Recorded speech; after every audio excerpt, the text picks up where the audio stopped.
Հայաստանի Հանրապետության Սահմանադրությամբ նախատեսված են փոփոխությունների 3 ռեժիմներ, նախ գոյություն ունեն անփոփոխելի հոդվածներ,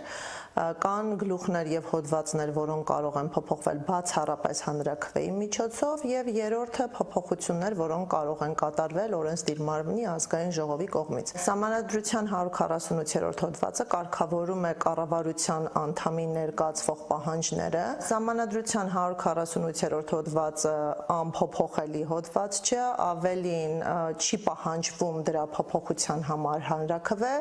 ուստի այս հոդվածի փոփոխությունները բավականին ճկուն են, անհրաժեշտ է ազգային ժողովի կողմից փոփոխությունների տեքստի ընդունում։ Նախաձեռնությունը տեղի ունենալու պարագայում նախագիծը դրվում է քվեարկության ազգային ժողովում եւ այն պետք է հավաքի падգամավորների ընդհանուր թվի 2/3 ձայները։ Սահմանադրության 148-րդ հոդվածը, այլ կերպ ասած, կառավարությանը ներկայացվող պահանջները,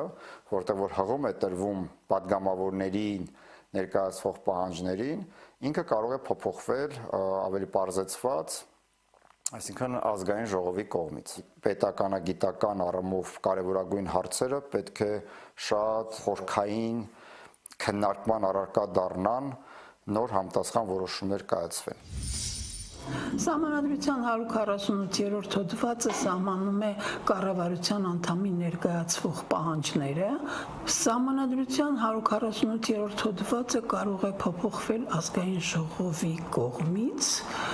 ձայների որակյալ մեծամասնությամբ, այսինքն դա այն բացառությունների մեջ չի մտնում, որոնք կարող են փոփոխվել միայն հանրաքվեով։ Այո,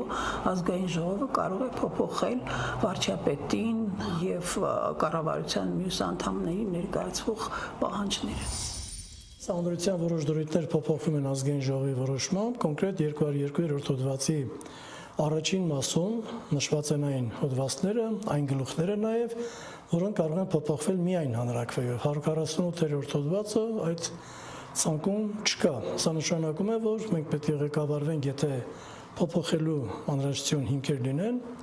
202-րդ հոդվածի երկրորդ մասով համաձայն, որի այդ փոփոխությունները կատարվում են արդեն ազգային ժողովի որոշմամբ։ Ազգային ժողովը առանց հանրաքվեի կարող է սահմանադրության որոշ գլուխներում եւ հոդվածներում կատարել փոփոխություններ։ 148-րդ հոդվածը չի մտնում 202 հոդվածի առաջին մասում սահմանված այն գլուխների եւ հոդվածների ցանկում, որոնց համար պարտադիր է հանրաքվեի անցկացումը։